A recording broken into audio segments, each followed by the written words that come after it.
You both talked about how this was a bipartisan vote to get it out of committee. What was the vote? 56-2.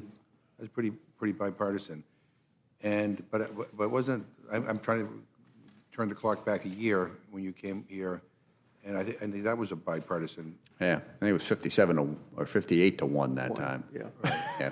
So We lost a little ground this year. right, so Nobody's perfect. Is it fair to say that that if the bill is largely like it is right now, Mr. Smith, that you would vote for it on the House floor? Absolutely, and I suspect we would get 360, 370 votes probably. And so really the danger is whether this gets loaded up with a bunch of culture war amendments that then divide the membership That is here. the principal risk, yes. So we'll see how the rules process goes.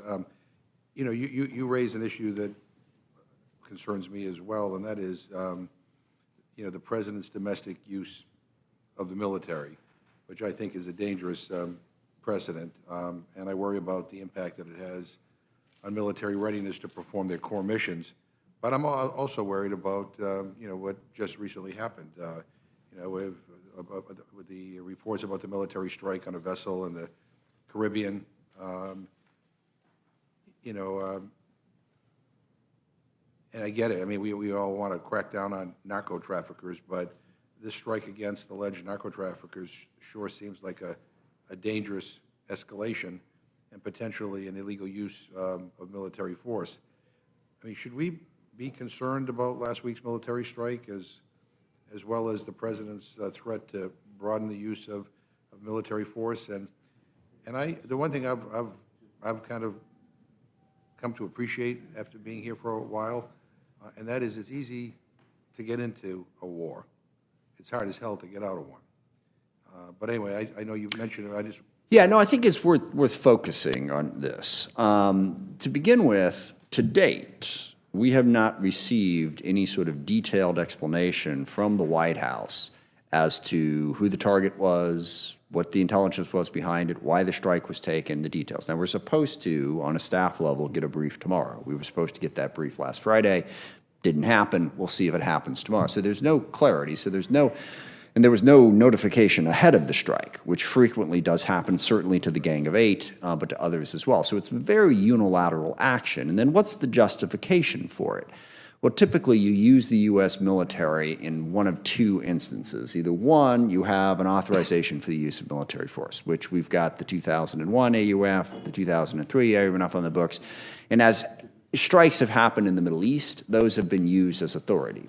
Twisted a little bit, but at least there was a legal justification for it. If you don't have any of that, all you got left is Article 2, which is the inherent right of self-defense, which is something that the courts have recognized. If, you know, someone's lining up to shoot a whole bunch of missiles at U.S. ships somewhere in the world, you shouldn't have to get congressional approval before you take those missiles out before they're fired. There is no way on God's green earth you can say that whatever was in this boat presented any sort of imminent threat to the United States in a military sense of the word. Yes, human trafficking and drug trafficking, they threaten us in a variety of different ways, but if you want to broaden Article 2 to that, we can be bombing everybody anywhere, anytime for 1,000 different reasons, which goes way beyond the true meaning of it. So it's unlawful in that regard. And then second, to your other point, are we going to use the United States military to get into a war with drug traffickers, and what are the consequences of that? Typically, we use the Coast Guard, the DEA, the ATF. We have a whole bunch of different, the Justice Department. We have a whole bunch of organizations whose job it is to protect us from those things. And that delineation between them and the military is important. Once we walk into that, once the cartels know that the United States military is a direct threat to us, we got troops all over Latin America, all right? Now they're targets. How does that play out? And that's the, you know, getting into a war is easy, getting out is hard. I love these people who always say, well, you get into a war, you always have to have an exit strategy. Well, one of my favorite sayings from the military is, the enemy gets a vote. You can have an exit strategy all day long, but the circumstances are going to change. Nobody has an exit strategy when they start a war because you don't know where it's going to go. That's why you need to be so careful about actually starting one.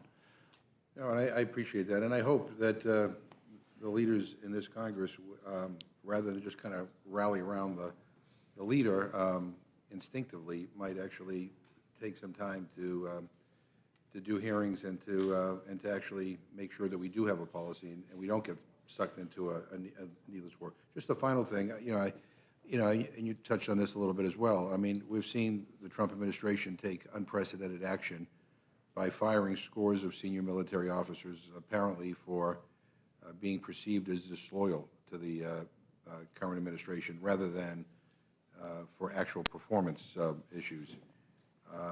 Representative Horsford has an amendment requiring notifications to Congress, including the underlying rationale and process for making the decisions to remove a general or flag officer. For an administration that has touted the importance of merit in the military, can you just talk a little bit about the impact of these firings and the impact they've had on the military and the signal it sends to the force? I mean, I want to make sure that our generals are telling the truth and not telling people what they think they want to hear. But I'd give you a minute. Well, I think you've hit upon, I mean, there's two big things. One, you lose a lot of talent. Right. I mean, General C.Q. Brown was, prior to, Trump firing him apparently for something he said 4 or 5 years ago about the experience of being a black man in the military, was bipartisan, universally respected as one of the best generals we had. So we lost that talent. We lost the guy who was the head of the NSA cybersecurity, also incredibly talented general. Across the board, you lost all of that talent, to my reference point of when we, gave walking papers to 75% of our cyber force. You're losing a lot of talent. But second is the point you just made.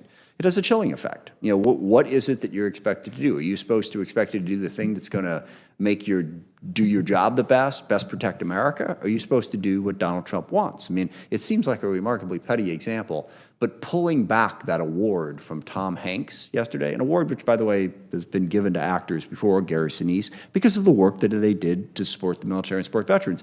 But since Tom Hanks had attended a Joe Biden fundraiser, we're going to pull that award and undermine the authority of the group that gave it to him and make it all about Trump. You got to be loyal to Trump 24/7. You're not doing your job if you're focused on being loyal to one, shall we say, somewhat unpredictable and petty human being. That's not the way the military should be structured.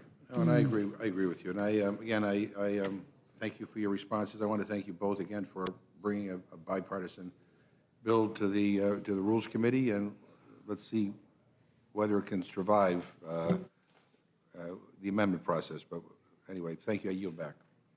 Thank you, Mr. McGovern. Ms. Fishbach, you're recognized.